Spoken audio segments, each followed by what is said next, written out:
गणे मंगलम प्रथमाचार्यो जैन धर्मोस्तु मंगलम। बोलिए परम पूज्य चारित्र चक्रवर्ती आचार्य श्री शांति सागर जी महाराज की, परम पूज्य दीक्षा गुरुवर्य आचार्य रत्न श्री अजित सागर जी महाराज की, परम पूज्य वात्सल्य वारिधि आचार्य श्री वर्धमान सागर जी महाराज की, अहिंसा परमो धर्म की।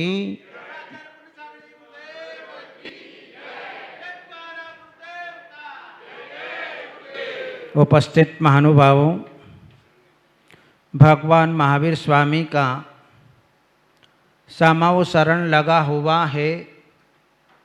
समाव शरण में 12 सभाएं बैठी हुई है। वे 12 सभाएं चातक पक्षी की तरह भगवान को निहार रही है। भव्य जीवों के मन में एक ही बात कि भगवान अभी बोलने वाले हैं, भगवान अभी बोलने वाले हैं। लेकिन भगवान तो मौन धारण किए हुए हैं। यदि हम साधु संतों के पास में चले जाएं और महाराज बोले नहीं तो कितनी देर बैठोगे? हैं? कितनी देर बैठोगे? 5-7 मिनट बैठो और चले गए। लेकिन समाव शरण में एक भी भव्य प्राणी वहां से गया नहीं। 66 दिन तक भगवान के शरण में बैठे रहे। इतनी मन में जिज्ञासा कि भगवान बोलने वाले हैं, क्योंकि समाव शरण में 66 दिन निकाल दिए। क्योंकि समाव शरण में एक बार बैठ जाने के बाद में न तो भूख लगती है, न प्यास लगती है, न ठंडी लगती है, न गर्मी लगती है। बस केवल भगवान को ही निहारते रहो। इस प्रकार से जो है सारी सभा भगवान को निहार रही है। इतने में महामंडलेश्वर राजा सम्राट श्रेणिक समाव शरण में प्रवेश करते हैं। भवि भागन वच जोगे वसाय, तुम धुनि है सुन विभ्रमन साय। जब समाव शरण के अंदर कोई चक्रवर्ती जैसा महापुरुष पुण्यशाली जीव प्रवेश कर जाता है तो भगवान की वाणी खिल जाया करती है, भगवान महावीर का मौन खुल जाया करता है। यदि इस समय साधु संतों का मौन चल रहा हो और यदि आज नरेंद्र मोदी सेक्टर 4 में आ जाए तो साधु संतों की वाणी खिल जाती है। क्योंकि पुण्यशाली जीवों के प्रभाव से महापुरुषों की वाणी खिल जाया करती है। जिस समय राजा श्रेणिक ने भगवान के दर्शन किए, भगवान की वाणी को श्रवण किया और भगवान की वाणी को श्रवण करने के बाद भगवान से 60,000 प्रश्न किए। कितने? 60,000 प्रश्न किए। अपन लोग तो एक भी नहीं कर पाते, क्योंकि प्रश्न करने के लिए हिम्मत चाहिए, प्रश्न करने के लिए विनय भाव चाहिए, प्रश्न करने के लिए नम्रता चाहिए, प्रश्न करने के लिए भक्ति चाहिए। तब जा करके हमारे द्वारा प्रश्न हो सकते हैं, अन्यथा प्रश्न नहीं हो सकते। जहां जिस समय सम्राट चक्रवर्ती श्रेणिक राजा ने प्रश्न किए तो सारी सभासद ने उनका सम्मान किया कि आपने बहुत अच्छे प्रश्न किए। हमारे मन में यह जिज्ञासा बनी रहती थी धर्म को सुनने की, तत्व को सुनने की, लेकिन हमारी हिम्मत नहीं हो पा रही थी। हमारा इतना पुण्य नहीं था कि हम जो है भगवान महावीर से प्रश्न पूछ लें, लेकिन आप जैसे पुण्यशाली जीव यहाँ पर आ गए और आपने भगवान से प्रश्न पूछ लिया, आपने हमारे मन की बात को पूछ लिया और आज हमें परम संतुष्टि हो रही है। जब भगवान महावीर से प्रश्न पूछे गए और भगवान महावीर स्वामी ने भी प्रश्नों के समाधान दिए अपने दिव्य देशना के माध्यम से, सारी सभासद आनंद को प्राप्त हुई। प्रश्न हमारे मन में भी है, आपके मन में भी है। प्रश्न बहुत सारे हैं, लेकिन प्रश्न क्या है? प्रश्न को देखें तो एक बहुत लंबी लाइन लग जाती है। इतने प्रश्न हर व्यक्ति के मन में, क्योंकि हर व्यक्ति अपने मन में अपनी बातों को लेकर के चल रहा है और इन बातों का समाधान हम कैसे प्राप्त करें। जहां हमारे मन में अनेक प्रकार के प्रश्न बने रहते हैं, हमारे जीवन में प्रश्न हैं। प्रश्न क्या है? प्रश्न करने के बाद में जब उसको देखते हैं, चिंतन करते हैं, मनन करते हैं, तो क्या समझना बात को, तो क्या? क्योंकि हमने धन कमाया तो क्या, हमने मकान बनाया तो क्या, हमने सोना चांदी इकट्ठा किया तो क्या, हमने टीवी और बीबी लाई तो क्या, हमने अपने जीवन में संतान पैदा कर दी तो क्या? ऐसे हर प्रश्न हम अपने जीवन में करते चले जाते हैं। भोजन कर लिया तो, वस्त्र पहन लिया तो, मंदिर बनाया तो, कैसे कैसे प्रश्न हमारे मन में उलझते रहते हैं। साधु बन गए तो, व्रती बन गए तो, तपस्वी बन गए तो क्या? क्या का मतलब इसमें बहुत रहस्य छिपा हुआ है, जिस रहस्य को हर व्यक्ति अपने जीवन में जान नहीं सकता है। हम करोड़पति बन गए, अरबपति बन गए तो क्या? राष्ट्रपति, प्रधानमंत्री, मुख्यमंत्री, समाज के अध्यक्ष बन गए, समाज के सचिव बन गए तो सबके ऊपर प्रश्नवाचक क्या?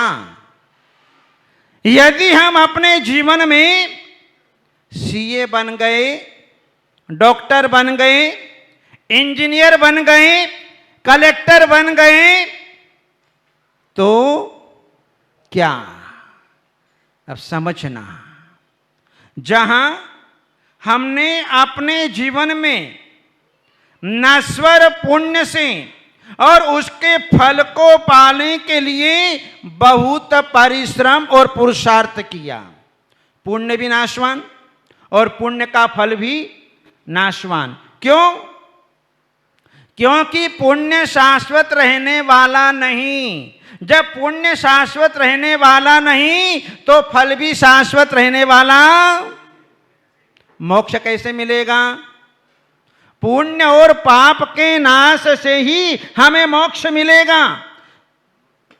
इसलिए हम जो हैं अपने जीवन में ये पुण्य और पुण्य का फल, ये जो पर्याय हैं, इसलिए सम्यक दृष्टि जीव अपने जीवन में इन पुण्य और पाप के फल में हर्ष विषाद नहीं करता। पुण्य पाप फल माही हरख विलको मत भाई, या पुद्गल पर्याय उपजी विन से थिर थाई। ये क्या है? पुद्गल है। चाहे पुण्य हो चाहे पाप हो, चाहे पुण्य का फल हो चाहे पाप का फल हो, ये पर्याय है और पर्याय कभी शाश्वत रहने वाली। अभी हम मनुष्य हैं, ये मनुष्य पर्याय है, ये मनुष्य पर्याय भी शाश्वत रहने वाली नहीं है। जैसे ही हमारा आयु कर्म समाप्त हुआ, ये मनुष्य पर्याय समाप्त हो जाएगी, देव में चले जाएंगे। देव पर्याय में भी शाश्वत नहीं रह सकते। जैसे ही आयु कर्म पूरा हुआ कि हम वापस नीचे आ जाएंगे। 84 लाख योनियां ये सारी पर्याय हैं और पर्याय कभी शाश्वत रहने वाली नहीं है। इसलिए हमने अपने जीवन में सब कुछ कर लिया, धन भी इकट्ठा कर लिया, मकान भी बना लिया, सब कुछ पद भी प्राप्त कर लिए, सब कुछ कर लिया। अब क्या करना बाकी रहा? तो क्या जहां हमने पुण्य के फल को देख लिया, पाप के फल को देख लिया कि पुण्य भी शाश्वत नहीं, फल भी शाश्वत नहीं, तो क्या हमने सबके लिए पुरुषार्थ कर लिया, लेकिन अपनी आत्मा के लिए, हमने मोक्ष सुख के लिए, शाश्वत सुख के लिए अभी कोई पुरुषार्थ अभी तक नहीं किया। क्योंकि हम सम्यक दर्शन के बिना बड़े से बड़े पद पर प्रतिष्ठित हो गए, चक्रवर्ती भी बन गए, राजा महाराजा भी बन गए, सम्राट पद को, मंडलेश्वर अर्धमंडलेश्वर पद को भी प्राप्त कर लिया, लेकिन तीर्थंकर पद को नहीं प्राप्त किया। पर तीर्थंकर पद भी शाश्वत रहने वाला नहीं है, क्योंकि तीर्थंकर पद भी पूतगल की पर्याय है। ये शाश्वत रहने वाली चीज नहीं है, नाम कर्म की प्रकृति है। लेकिन तीर्थंकर पद भी शाश्वत रहने वाला नहीं है। संसार में कोई पदार्थ, कोई पर्याय शाश्वत रहने वाली नहीं है। इसलिए हमने अपने जीवन में पुण्य कर्म के उदय से सांसारिक फल तो बहुत प्राप्त कर लिया, लेकिन अभी तक जो है उस पुण्य के उदय से मोक्ष फल को प्राप्त नहीं किया। किया कभी? मोक्ष फल को प्राप्त करने के लिए ही हम भगवान के चरणों में फल अर्पण करते हैं, श्रीफल अर्पण करते हैं, नाना प्रकार के फल, नाना प्रकार के ड्राई फ्रूट्स हम भगवान के चरणों में अर्पित करके भावना करते हैं कि भगवान मुझे मोक्ष फल की प्राप्ति हो जाए। लेकिन फल चढ़ाते चढ़ाते कितने साल हो गए निर्मल जी? कितने साल हो गए? हाँ श्याम जी, कितने बरस हो गया? 73 साल हो गए फल चढ़ाते चढ़ाते, अभी तक मोक्ष नहीं मिला। क्यों नहीं मिला? क्योंकि अभी तक जीव ने सम्यक दर्शन को प्राप्त नहीं किया, रत्नत्रय को प्राप्त नहीं किया, जिसके कारण अभी तक हमको मोक्ष फल नहीं मिला। लेकिन हम जो हैं मोक्ष फल को प्राप्त करने की तैयारी में लगे हुए हैं। इसलिए हम अपने जीवन में ये सारा पुण्य इकट्ठा कर रहे हैं, और ये पुण्य जो हैं भले नश्वर हैं, लेकिन इस पुण्य के उदय से जब तक हमको मोक्ष नहीं मिलता है, तब तक हमें छाया में बैठने का अवसर मिलता है। यदि पुण्य उपार्जन नहीं करेंगे तो इंसान पाप का उपार्जन करेगा, और पाप का उपार्जन करेगा इसका मतलब वो अपने जीवन में गर्मी का अनुभव करेगा, जीवन में दुख का अनुभव करेगा, नरक तिरंज की यात्रा करता रहेगा।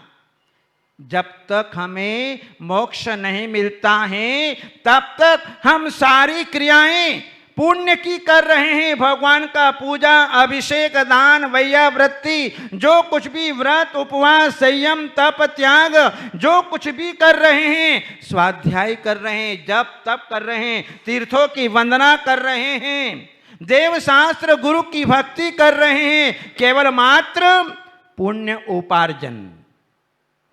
क्योंकि उस पुण्य से हमें अपने जीवन में वह सब कुछ अनुकूल सामग्री मिलती है, क्योंकि मोक्ष मिलेगा तो पुण्य से मिलेगा, पाप से मोक्ष नहीं मिलेगा। ये पुण्य इकट्ठा कर रहे हैं मोक्ष में जाने के लिए, क्योंकि पुण्यशाली जीव मोक्ष में जाता है, पापी जीव मोक्ष में नहीं जाता है। पापी जीव पाप को छोड़ता है, तब जाकर के अपने जीवन में पुण्य को इकट्ठा करता है। उस पुण्य के उदय से जो है वह मोक्ष को प्राप्त करता है। उस पुण्य के उदय से ध्यान की सामग्री को प्राप्त करता है, शुक्ल ध्यान को प्राप्त करता है, और जो है अपने जीवन में ध्यान करके मोक्ष को प्राप्त कर लेता है। हम अपने जीवन में धीमान बन गए, बुद्धिमान बन गए, श्रीमान बन गए, गोमान बन गए, तो क्या दुनिया की सारी संपत्ति के स्वामी बन गए तो क्या। इसलिए जो है सम्यक दृष्टि धर्मात्मा जीव भद्र परिणामी सरल परिणामी अपने जीवन में चिंतन करता है कि मैंने सब कुछ प्राप्त कर लिया, लेकिन अपने भीतर वो पश्चाताप करता है कि मैंने अपने जीवन में सब कुछ कर लिया, लेकिन जिसको करना चाहिए था उसको मैंने अभी तक नहीं किया। मैं तो आया था जीरो से हीरो बनने के लिए, हैं? हम तो जीरो से हीरो बनने के लिए आए थे, लेकिन हुआ क्या? जीरा डाल दिया। कहां डाला? भोजनशाला में, बगार में डाल दिया है। जो हम अपने जीवन में जीरो से हीरो बनने के लिए आए थे, लेकिन अपने जीवन में हम हीरो नहीं बन पाए, वापिस जीरो के जीरो रह गए। पर यह भी ध्यान रखना, जीरा बहुत बड़ा काम करता है। जीरा ना हो तो भोजन का स्वाद नहीं आ सकता है। जीरो ना हो तो ये एंटीबायोटिक हमारे शरीर के अंदर नहीं जाएं। ये जितने मिर्च मसाले हैं ये सब हमारे शरीर के लिए एंटीबायोटिक हुआ करते हैं। इसलिए महिलाएं क्या करती हैं, आपको जो है केवल ओरिजिनल भोजन नहीं परोसती हैं, उबला हुआ भोजन नहीं परोसती हैं, उस भोजन के साथ में आपको एंटीबायोटिक देती रहती हैं कि किसमें कितना डालना, सब्जी में कितना डालना, दाल में कितना डालना, खिचड़ी में कितना डालना, नमकीन में कितना डालना, कचौरी में कितना डालना। सारा एंटीबायोटिक जितना ये मसाला है ना, ये सब डाल करके आपके स्वाद को बढ़ा देते हैं और आप आराम से भोजन कर लेते हैं।